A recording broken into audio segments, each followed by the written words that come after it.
అందరికీ నమస్కారం.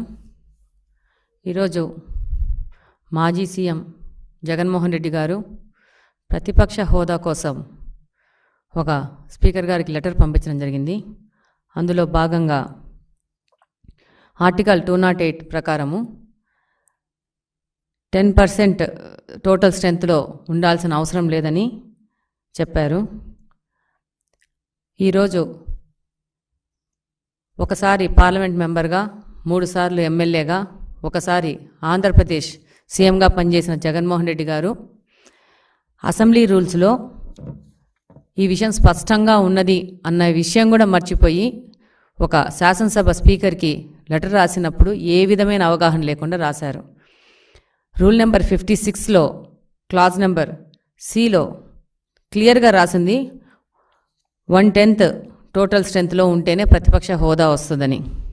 ఈరోజు జగన్మోహన్ రెడ్డి గారు తన యొక్క వైఫల్యాలకి రకరకాల కారణాలు చూపడం మొదలుపెట్టారు.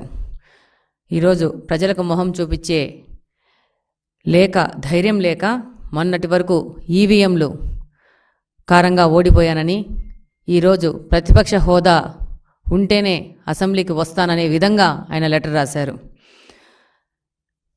ఇదే సీఎం గారు ఈరోజు ఎక్స్-సీఎం గారు కడప పార్లమెంట్లో ఉన్న 7 స్థానాల్లో పులివెందుల కాన్స్టిట్యున్సీ నుంచి గెలిచారు. మేము కడప అసెంబ్లీ నుంచి గెలిచాం. మన ఇద్దరి పని ఏంటంటే ప్రజా సమస్యల కోసము పోరాడము, ప్రజా సమస్యలు తీర్చే విధంగా మనం పని చేయాలి. కానీ జగన్మోహన్ రెడ్డి గారు మాత్రము అధికారంలో వస్తేనే పని చేస్తాను, అధికారంలోకి వచ్చినాక దోచుకోవడానికి మాత్రమే నేను పని చేస్తాననే విధంగా ఉంది. ఈరోజు ముఖ్యంగా ఆయనకి చెప్పాల్సుకున్న విషయం ఏంటంటే, చరిత్ర ఆయన ఒకసారి గమనించుకోవాలా. ఒక పార్టీ నాయకుడుగా ఉన్నాడు, ప్రతి ఒక్క విషయం 1-2 సార్లు చెక్ చేసుకొని ఏది చేసినా ముందుకెళ్ళాలా. 1994లో జనార్దన్ రెడ్డి గారి హయాంలో కాంగ్రెస్లో మొత్తం 294 సీట్లకు గాను 26 సీట్లు ఇస్తే ఆయనకు ప్రతిపక్ష హోదా ఇవ్వలేదు. అలాగనే ప్రమాణ స్వీకారంలో ఆయనను ఆల్ఫాబెటికల్ ఆర్డర్లోనే పిలిచారు. కానీ తెలుగుదేశం పార్టీ యొక్క గొప్పతనం ఏంటంటే, ఈసారి జగన్మోహన్ రెడ్డి గారికి 11 సీట్లు వస్తే ఆయనని మంత్రులైన వెంటనే ఆల్ఫాబెటికల్ ఆర్డర్ లేకుండా ముందుకు తీసుకుపోవడం జరిగింది. అలాగనే 14 నుంచి 19 వరకు పార్లమెంట్లో కాంగ్రెస్కి 44 సీట్లు, ఒకసారి 52 సీట్లు వస్తే మొత్తం 1/10 ప్రకారము 54 రావాల్సి ఉంటే కూడా ప్రతిపక్ష హోదా ఇవ్వలేదు. ఇది భారత రాజ్యాంగం ప్రకారం ఉన్న రూల్. ఈరోజు జగన్మోహన్ రెడ్డి గారి కోసం రాజ్యాంగాన్ని మార్చి రాస్తారనుకుంటున్నారు. ఆయన ఇన్ని రోజులు 5 సంవత్సరాలు రాజారెడ్డి రాజ్యాంగం ప్రకారము, ఆయన కొత్త రాజ్యాంగము, కొత్త చట్టాల ప్రకారము ఆంధ్రప్రదేశ్ని నాశనం చేశారు.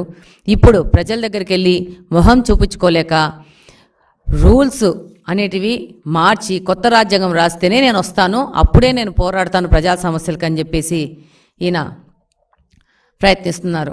అసలు జగన్మోహన్ రెడ్డి గారు ఆ రోజు స్పీకర్ ఎన్నికలో సాంప్రదాయం ప్రకారం వచ్చి స్పీకర్ని ఆయన స్థానం దగ్గర తీసుకొచ్చి ఆయన్ను మర్యాదపూర్వకంగా వెళ్లాల్సిన సాంప్రదాయం అన్నది. కానీ ఆయన ఆ రోజు కూడా గైర్హాజరయ్యారు.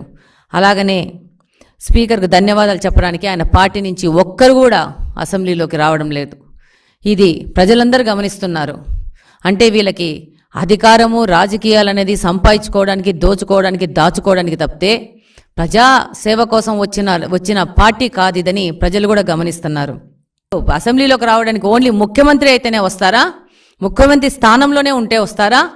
అంటే మీకు ఓట్లేసింది ముఖ్యమంత్రి స్థానంలోకి ఎక్కడానికే ప్రజలు అనుకుంటున్నారా? మనకు ఓట్లేసింది మన నియోజకవర్గంలో ప్రజలు మనకు సేవ చేయడానికి మాత్రమే ఓటేశారు. దాన్ని మీరు ఉపయోగించుకొని మేము విన్నవించుకుంటున్నాము, పులివెందుల్లో ఉన్న సమస్యల మీద మీరు గలమెత్తి అసెంబ్లీకి వచ్చి పోరాడితే బాగుంటుందని నేను చిన్న విన్నపం చేసుకుంటున్నాను.